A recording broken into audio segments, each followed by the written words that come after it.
Andy Robustlli was a 19th round draft choice from tiny Arnold College in Milford, Connecticut. Yet he wound up in the Pro Football Hall of Fame. As a rookie with the Rams, he racked up 3 sacks in the 1951 NFL Championship game.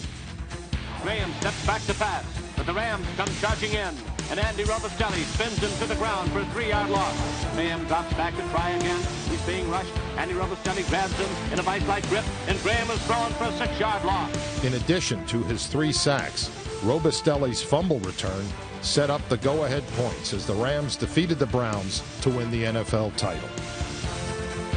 Traded to the Giants in 1956, number 81 was added again in the NFL title game that year.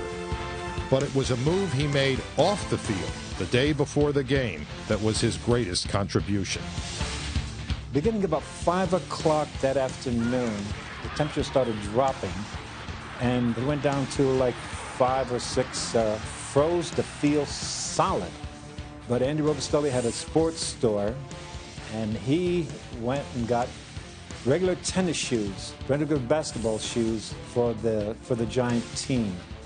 And insofar as it being an advantage, Gene Filipski brings back the opening kickoff 56 yards against us. We were sliding, couldn't get our traction or balance. Brings it back 56 yards. Boom, the Giants go in for a touchdown. They wound up beating us 47-7. Hughes pulls the trap, and Triplett blast 20 yards. Oh, those pretty white sneakers. Robustlli was always into all kind of ventures. He was into some shirt manufacturer, so we all had to wear the same shirt. All the defensive guys had to wear the same shirt. And then he was selling sport coats. He had sport coats made in Hong Kong. He decided that a group of us should get into the swimming pool business.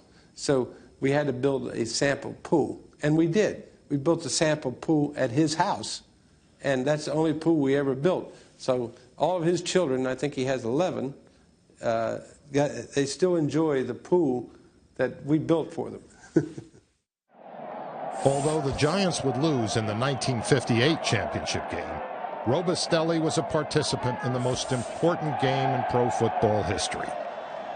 One game laid a foundation that would propel pro football into its golden age. That one game has become known as the greatest game ever played. I know after the game, Andy Robustlli was asked, do you feel somewhat better, even though the team lost, by having played in the greatest game ever played? And he said, it can't have been the greatest game ever played. We didn't win it. Andy Robustlli. After the game, he walked over to me.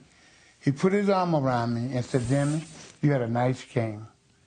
And I wasn't expecting that. See, Robustlli, he was a team player. He would do his job, make sure he did his job before he worried about my job. He was one of the few people that I idolized because of that.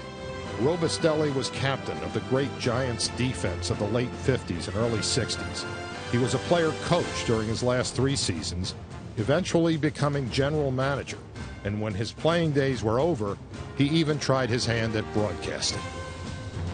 I had an opportunity to hire Andy Robustlli to come work as an analyst for us. Walked into my office and he said, I can't do this and I'm not good at it and I'm going to leave.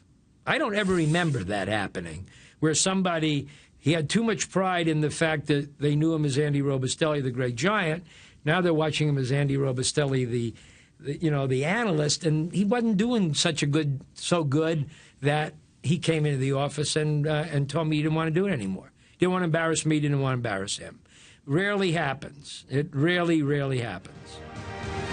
Andy Robustlli was indeed one of a kind. During his 14-year NFL career, he missed only 1 game.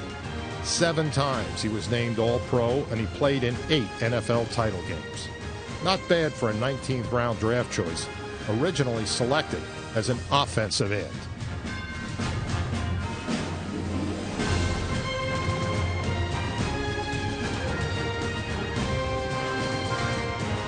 Although he weighed only 230 pounds, Andy Robustlli was one of the greatest pass rushers the game has ever seen.